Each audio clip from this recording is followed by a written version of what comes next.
नमस्कार, बहुत स्वागत है आपका आश्रम यूट्यूब चैनल पर। जब हम किसी हथेली को देखते हैं तो कुछ चीज़ें महत्वपूर्ण हो जाती हैं, जैसे हथेली में तिल का होना। हथेली में तिल, जैसा कि शुक्र क्षेत्र में यहाँ तिल दिख रहा है, ये तिल कहीं भी हो सकता है। अलग अलग जगह पे तिल के अलग अलग प्रभाव अब हमारे समुद्रिक शास्त्र में बताए गए हैं। समुद्रिक शास्त्र में काफ़ी विस्तृत वर्णन किया गया है कि हथेली में तिल का होना। जहाँ पर तिल हो, जैसे कि ये तिल इनका शुक्र पर्वत क्षेत्र पे होता है, ये पर्वत क्षेत्र शुक्र का है। और सबसे पहले तिल की स्थिति, तिल कितना मजबूत है, छोटा है, मोटा है, बड़ा है, क्या है, इस पर भी निर्भर करता है। यदि ये बहुत ही प्रभावशाली ढंग से आपके हथेली में तिल दिखेगा तो इसके शुभ और अशुभ प्रभाव भी उतने ही प्रभावशाली होंगे, ये ध्यान देने की बात है। तिल की स्थिति यहाँ कमज़ोर है, मतलब तिल यहाँ बहुत मजबूत स्थिति में नहीं है, लेकिन ये तिल स्पष्ट दिख रहा है।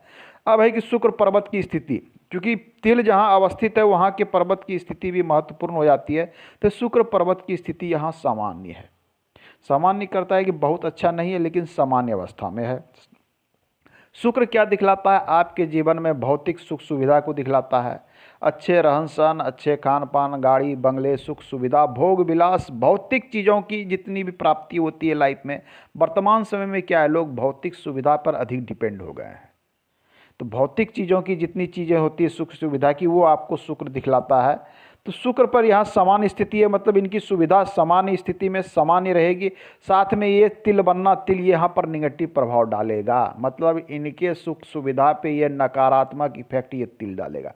तिल बहुत मजबूत नहीं है, लेकिन तिल की अवस्था यहाँ पर निगेटिविटी डाल रही है, मतलब नकारात्मक प्रभाव इस डालेगा। कहने का अर्थ है कि आपके सुख सुविधा में या फिर भोग विलास में जो भौतिक सुख सुविधा होती है जीवन में, जैसे अच्छे गाड़ी, रहन सहन, इन सब चीज़ों में कुछ न कुछ समस्याएं, अड़चन, चाहे ये आपके पत्नी के साथ हो, महिला पक्ष के साथ हो, आपके भोग विलास में हो, इस सब थोड़ी सी अड़चन को यहाँ दिखला रहा है, ये तिल बता रहा है। अब आइए इस हथेली में देखते हैं हम, भाग्य रेखा चंद्र से निकल रही है, बिल्कुल शनि पे जा रही है। तो चंद्र से निकलती हुई भाग्य रेखा आफ्टर मैरिज विशेष लाभ दिलाती है, साथ में दूर का धन को भी इंगित करती है, मतलब दूर का धन आएगा या घर से, मूल स्थान से दूर रह के कुछ कार्य करना, इस तरह की योग यहाँ बनाते हैं।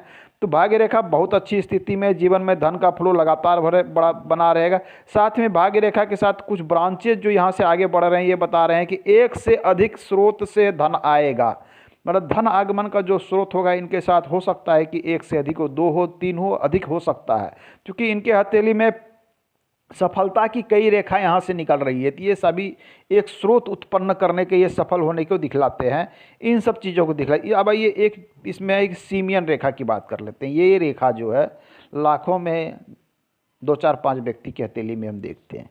खास करके ये रेखा को जो है एक तरह से शास्त्र में अच्छा है कुछ चीज़ों के लिए, लेकिन कुछ चीज़ों के लिए बहुत ही निगेटिव माना गया है।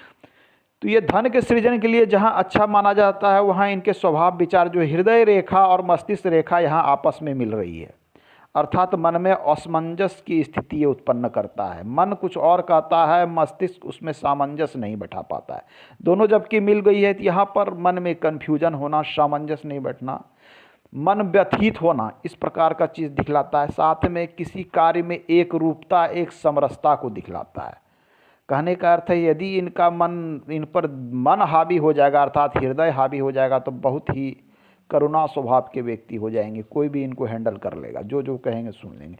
लेकिन यदि इनका मस्तिष्क यहाँ हावी हो जाता है तो ये किसी की नहीं सुनेंगे, जो इच्छा है वही करेंगे। ऐसे लोगों को लोग अड़ियल भी कहते हैं। ऐसे लोगों को कहते हैं कि थोड़ी सी अपनी प्रवृत्ति इसकी हुठ की जैसी है, मतलब जो बोल दिया सो बोल दिया, जो करेंगे सो करेंगे, किसी की नहीं सुनेंगे, कुछ ऐसी प्रवृत्ति ये रेखा उत्पन्न कर देती है। इसलिए इस रेखा को शुभ ज्योतिषी में इस अनुपात में नहीं, सामाजिक रूप से शुभ नहीं माना गया। माना जाता है कि ऐसे व्यक्ति अपने मन के मालिक होते हैं, किसी की सुनते नहीं, जो इच्छा होती है वही करती हैं, जो कार्य कर रहे हैं उस कार्य को लगातार करते रहते हैं, उसमें किसी प्रकार का परिवर्तन, यदि ये कोई कार्य में लग जाए तो वो करते रहेंगे। यदि ये किसी पे क्रुद्ध हो जाए तो इनका गुस्सा उस पर इतना बन जाएगा कि उनके साथ मारपीट करने पे उतारू हो जाएंगे। तो इस प्रकार की चीज़ें ये सीमियन रेखा उत्पन्न करती है। पॉजिटिव चिन्ह बोले तो यदि इनका मन किसी कार्य में लग गया, अच्छे कार्य में, तो ऐसे जातक उस कार्य को तन मन से करते हैं और धन इनके पास आता है उसी स्रोत से। इस मामले में ये पॉजिटिव हो जाता है। अब देख लें कि इनकी इस पार्ट में देख रहे हैं कि मस्तिष्क रेखा और हृदय रेखा मिल तो गई है, लेकिन एक पार्ट मस्तिष्क रेखा का ऐसा लग रहा है कि ये नीचे स्लोप हो रहा है। हालांकि ये पार्ट ऐसा भी लग रहा है कि भाग रेखा से जाके मिल रहा है, लेकिन ये इस सुलोकपना मतलब कल्पनाशीलता यहाँ पर हावी हो रहा है, मतलब मन हावी हो रहा है। मन में बहुत तरह के विचार चलते हैं, यथार्थ में कितना उतार सकते हैं ये इनके ऊपर निर्भर करता है। तो सिमियन रेखा होना जहाँ पॉजिटिव है वहाँ निगेटिव प्रभाव भी डालता है।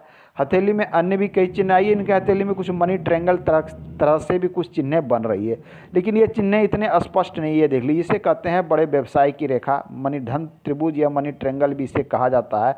यदि ये भाग रेखा आपकी इस तरह से बनती है, कंप्लीट नहीं है।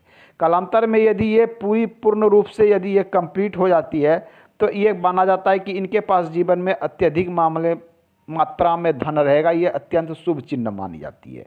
ये अपने आप में बहुत ही अच्छा चिन्ह कहलाता है। हालांकि ये चिन्ह अभी पूरी नहीं हुई है, कालांतर में पूरी हो सकती है।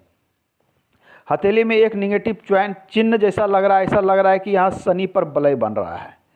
ये इतना स्पष्ट नहीं है, लेकिन ये शनि वलय का ही रूप है। शनि वलय हथेली में एकांकी जीवन को दिखलाता है, अकेलापन, जीवन में सूनापन, जीवन से विरक्ति होना, सामाजिक जीवन से विरक्ति हो जाना, अलग अलग रहना, शांत शांत रहना, कुछ अलग हट के सोचना, इस प्रकार की चीज़ों को ये दिखलाता है। तो यहाँ एक शनि वलय का फॉर्मेशन 100% नहीं है, लेकिन ये फॉर्मेशन कुछ ऐसा ही है कि जैसा लग रहा है ये शनि वलय। आप लोगों के बीच रहने का प्रयास करें, लोगों के साथ रहें, उनसे मिलकर रहें, तो इसका प्रभाव आपको यहाँ क्षीण होता हुआ दिखाई जाएगा।